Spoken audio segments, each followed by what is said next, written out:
Ojo, y atentos a lo que dice Kenny Polcari, que es analista de Wall Street, que viene aquí en exclusiva en mi canal de Twitch y habla de que podrían venir sí o sí dificultades en la economía de Estados Unidos y en los mercados después de tanta complacencia.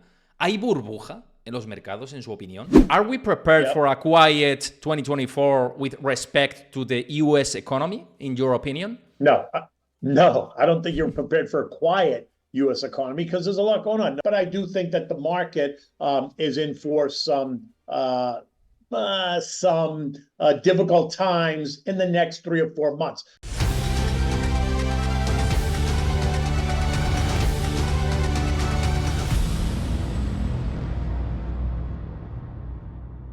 Antes de ver el vídeo al completo, recuerda darle a like, suscríbete a mi canal si te gusta este contenido y déjame tu comentario, que lo estoy esperando. Bueno, pues aquí está con nosotros en mi canal una vez más, por segunda vez, Kenny Polcari. Kenny, it's a pleasure to having you here again, and let's start to talk about the current situation in US economy, stock markets. It's a pleasure, as I said before. Hector, it's a pleasure for me to be here with you. How are you? Good, I'm good. Here is we are in the afternoon right now. You are in the morning, so you have a delay in the time area. I'm drinking my Dunkin' Donuts coffee. your first one in the morning. Your first one. No, my fourth one. But your fourth one, my God. Full of energy, yeah? Yeah. Okay, so last time you were here, you comment that a recession was less likely than was being discounted by the market.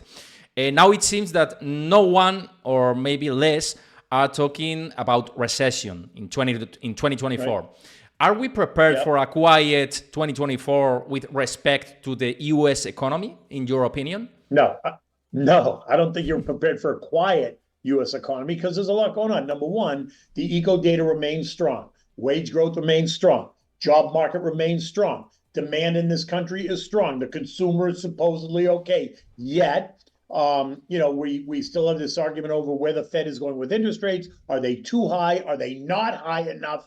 Do they need to go higher, or do they even need to go lower? And on top of that, you're going to throw in the U.S. presidential election, which is just going to continue to create confusion and chaos in the months ahead. But remember, the political stuff, while it's all very entertaining and it could create short-term chaos in the markets, it's not going to price stocks in the long term. So I think I think the market's going to focus much more on what's happening with the Fed and the economy. The presidential election will be a sideshow, but I do think that the market is in for some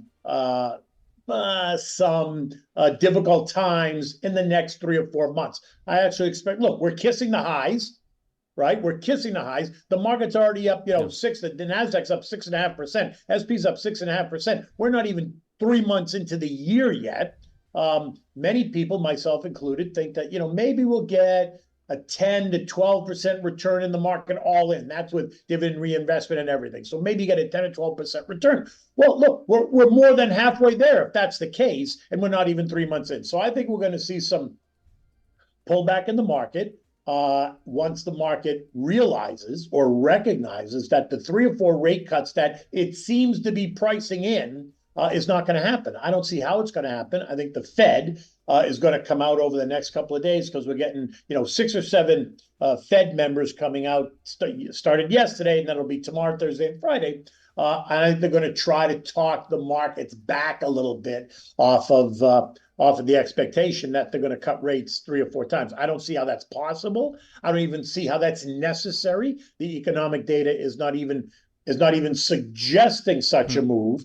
But I think what you also have to remember is that there's a whole class of finance professionals that came into this business right in 2007 when the global crisis started, when global central banks around the world cut rates to zero, some even taking them negative, and then kept them there for 15 years. So this class of not only finance professionals but investors are used to zero interest rates. So suddenly 5% interest rates feels like tremendously high, when in fact, it's actually relatively normal if you look over the historical time period and not just the last 15 years.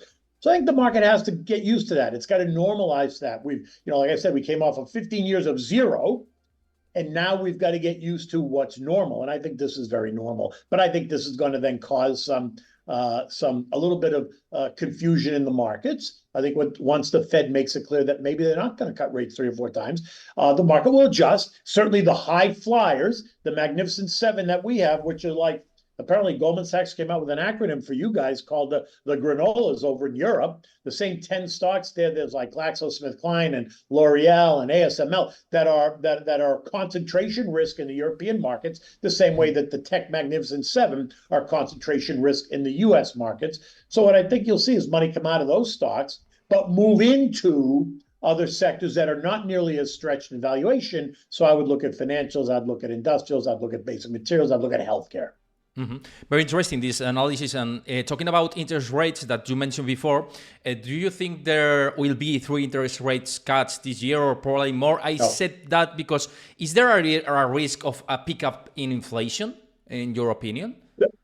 Well, I think there is. And you saw that in last week's CPI and PPI report. While it wasn't dramatic, the fact is it did tick up. It didn't tick down. It didn't even stay flat. It ticked up. And tomorrow, Thursday, we're going to get the PCE deflator, which is the Fed's favorite inflation gauge, and that's expected to also be up and to be up even more than the CPI, which would suggest that inflation is by no means dead yet, and it continues to churn, and that continues to be a concern for the Fed, which is why I think you're going to get all these Fed heads trying to talk the markets back off the ledge, right? Get off of this 3 or 4 rate cut idea. It's not happening. Besides the fact, understand something else.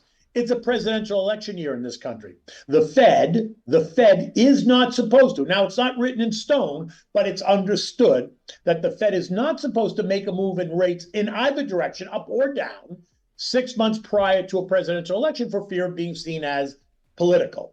Well, listen, once you get to May, that's the 6-month window. So if they don't cut rates in March and they don't cut rates in May, which I don't think they're going to do, I don't see how they're going to cut them in June and then convince everybody that they had to cut rates. Because if they have to cut rates, what that suggests is that the economy is spinning out of control and going down the drain, and that's not happening. Yeah, absolutely. I agree with you. Just in March, the Fed's BTPF program ends. While interest rates look set to stay higher for longer, or maybe where you said right now. So does this pose any risks to the banking system in the coming months? You know, there's a big debate on that. There are some people that think it does pose a risk to the banking system. There are others that don't think it poses a risk at all. I'm in the camp that I don't think it poses a risk, partly because the end of this program was well telegraphed. It wasn't like it's a surprise that on Monday they're going to say, oh, by the way, tomorrow we're ending this program, and nobody was prepared for it. Everybody knew that this program, had this certain life expectancy, and now the end is coming in March. And so therefore, any bank or anyone that needed to make adjustments in how they did their business or to the balance sheet or whatever, by now should have made it. Now, if they didn't and they get caught with their pants down, then they're going to suffer the consequences. But I don't think it poses the risk to the system that everyone else does, because if it did, then the Fed wouldn't be. If the Fed really thought it was going to pose a risk to the system, then they wouldn't. They would have put it off. They would find a way to say, well, we're going to extend it for another couple of months. But they're not doing that. They're fully prepared to end the program, and so I think that sends a message that they appear to be okay with how the banking system can handle it. So I'm not concerned about that. Maybe I'll change my mind if the place starts to implode, but we'll find out. And maybe the Federal Reserve could apply another tool for liquidity, right? Of course, they could always, if they start to see a problem in the banking system, they could certainly reverse course and then once again reinstitute the program. So if that were to happen, might you have 2 or 3 days of uncertainty? Sure. But do I think they're going to, if it starts to happen, do I think they're going to sit there and plant their feet in the ground and not recognize the risk? No, I don't think so at all. And what's your opinion about the explosion of the U.S. debt in order to maintain the economy with the Treasury Department and its issuance of massive debt right now? I think they should all be ashamed of themselves, right? The Treasury has to issue the massive debt to cover the spending that the administration has done, right? All the massive spending and the money that we're giving away, whether we're giving it away to, Ukraine, whether we're giving it away to Israel, whether we're giving it away to anyone else around the world, whether we're giving it away to now this massive illegal migration issue that's happening in this country, the amount of money that we have to now pay to support all these people, both financially, housing, food. And so therefore the government, the administration has created this problem. And so now the Fed has to fund it. And the Fed's going to fund it by issuing massive amounts of debt. And that's going to be coming to the markets over the next 6 or 7 months. And you're going to start to see as the supply of debt issuance increases, it's certainly going to put pressure because it's not a matter of are there buyers out there for U.S. debt. There are plenty of buyers, I think, for U.S. debt, but the buyers are not stupid. They're not going to sit there and say, "Okay, run me over." They're going to say, "Look, you want to sell it? That's fine. I'm going to bid lower. I'm happy to buy it, but I'm not going to pay you, $100 cents on the dollar. I'm not even going to pay you 90 cents on the dollar. I'll pay you 80 cents on the dollar. If you really want to sell it to me, that's fine." And that will cause, as bond prices go lower, yields will shoot higher. And that's going to be the risk that we're in. And I don't think you can prevent that, right? The only way you're going to prevent that is you have to maintain a robust economy in order to prevent that. And while I think the economy is robust at the moment, I do think that it is going to start to slow. I don't think it's going to crash, but I do think it should slow. But that's what the Fed needs it to do. They need it to slow so that they can kill inflation. And moving on the stock markets, this year we have already reached the all-time highs, as you mentioned before, in S&P 500, in NASDAQ and other index. Is there room to run more from your point of view? Well, there is, right? I mean, there are some people that have 5,500 on the S&P for a year-end target, which I think is a really dramatic move. But could it go there? It certainly could. Could the Magnificent Seven and artificial intelligence and technology drive the market higher? It absolutely could. It feels a little bit bubbly to me. I don't think it's going there. Like I said, in my head, I'm pricing a 10 or 11% total return for the U.S. market this year, which would take us, based on where we started the year, would take us to about 5,150, maybe 5,200. So that, and look, last week we traded as high as 5,111. And so therefore, we're very close to what I had as a year-end target, which suggests to me that it's a little bit stretched at the moment. And which is why I think it'll pull back, it'll churn for a little bit, and then we'll rally into the end of the year. I think that's what's going to happen. But could we advance beyond that? We absolutely could. Look what we did last year. Nobody expected what happened last year to happen. And in fact, it happened. NASDAQ was up 40%. Who called that at the beginning of 2023? Not many people. In fact, the Magnificent Seven seem to continue to pull the cart and seem unbeatable. Do you see any interest in investing in these companies?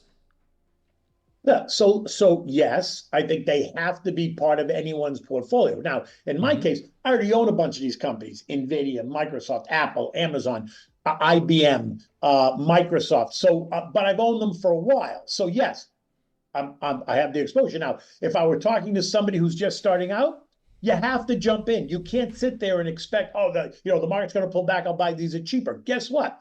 Start by initiating a position. Start small. Put a little bit of money towards some of these names, either the ETF or individual names, however you want to do it. But don't spend everything in one fell swoop. Start by dipping your toe and buy a little bit. And then if the market pulls back, then you're going to get a chance to buy more at cheaper prices and bring your average cost down. But you have to have it in your portfolio, no matter where you are, whether you're just starting out or whether you're somebody that's been in the market for years and decades. You have to have the exposure. There is a debate here in Spain, with the economist in Spain who talks about the stock markets related with NVIDIA and AI. And so many analysts said that we are in an incipient bubble, and another ones said that no, this is a great moment to invest in these kind of companies. What is your position in this sense? So I think you have to be in the names, because I do think we're at the beginning of an AI revolution, which is very much in its infancy stages. But it does feel a little bit bubbly to me. which is why I think you're going to see some of those names pulled back. Now, but I don't think it's like a bubble, like a dot-com bubble that's going to completely collapse. I don't think that's happening. But I do think that investors have taken this excitement over ChatGPT and Microsoft's, AI robot and all that stuff. It's all very exciting. I think it has created a little bit of that FOMO, that fear of missing out. I got to get in at any price type of mentality. That's where you have to, get control of your emotions and not make those emotional decisions. So yes, I think you have to own them. I think you have to get in, however you choose to do it, either individually through an ETF. Or through a mutual fund. I think you have to do it. But you have to be strategic on how you do it. Mm-hmm. Which sectors and companies do you think could do better performance in the markets this year? Well, I do continue to think that tech is going to be the leader. Mm-hmm. Even if we get hit short term, I still think that tech is going to be one of those sectors that's going to be in the lead. But I'm also expecting better performance from healthcare this year. Financials, I think, will do good this year. Industrials will do good this year. Those are the kind of the three sectors. But look, I think broadly, the market will do fine. Names like consumer staples and utilities, which are kind of core, non-sexy names, might be a part of your portfolio, but I don't think they're going to be the outperformers this year, right? You could see utilities start to outperform if you saw, in fact, the Fed cut rates, because, the whole utility game there is that people will buy utility stocks because they're big dividend payers. And when interest rates were 1%, utilities were paying 4% in a dividend. So it made sense that people bought utility stocks for the big dividend, because they weren't getting it in the bond market. Now they're getting, 5% in money markets. They're getting, 5.25% in the short-term treasury market. They're getting nearly 4.4% in 2 and 10 years. And so therefore there is some challenge to that. So utilities will underperform. And I think because I think they're going to hold rates higher for longer, I think utilities will continue to underperform this year. But I think the other sectors, I said, industrials, healthcare, financials, and basic materials will do better. So value names could do good performance this year. I think that value names will do okay. Actually, if we look at it right now, and we're only 3 months into it, so far the value trade is up almost 3%, but the growth trade is up 9%. So certainly growth continues to outperform value. But, we saw that last year too. And then towards the end of the year, value started to catch up with growth. Even though growth still outperformed, value started to catch up with growth. And I think that'll be the case again this year, especially as over the next couple of months. If we see growth start to come under some pressure, value will play a bigger role. And what about the size of the companies? I mean, you prefer medium, small caps or large caps? What's your mix in this? So for me, the bulk of my portfolio is in the large cap names in the sectors that I'm in, other than, a 5% allocation to small and mid cap names. So out of 100%, 5% of my portfolio is in small and mid caps. Mm-hmm. Because they tend to be more volatile and they tend to be, less liquid for sure. But my exposure, because you have to look where I am. I'm 62 years old, so I'm different than you. You're 35 years old. You've got 35 years to go. I'm lucky if I get 15 years to go. So therefore I've got to be more strategic. So I've got to be weighted more to where I feel comfortable, and that's in the biggest names in the sectors that I want to be in. You can afford to take a little bit more risk, so you should be further out in the risk scale. You can be more money allocated to small and mid caps because you have more time, right? Time is the valuable thing here, and you've got that on your side. You nailed my age, Kenny. There you go. Look at that. You nailed my age. So that was my last question. So thank you very much, Kenny, for sharing your time with me again. And it has been a pleasure, as I said. Thank you so much. You're very welcome. You're very welcome. And it's always a pleasure. You should feel free to call because I'm always happy to talk to you. I enjoy talking to you, and I enjoy helping you with this podcast. Thank you.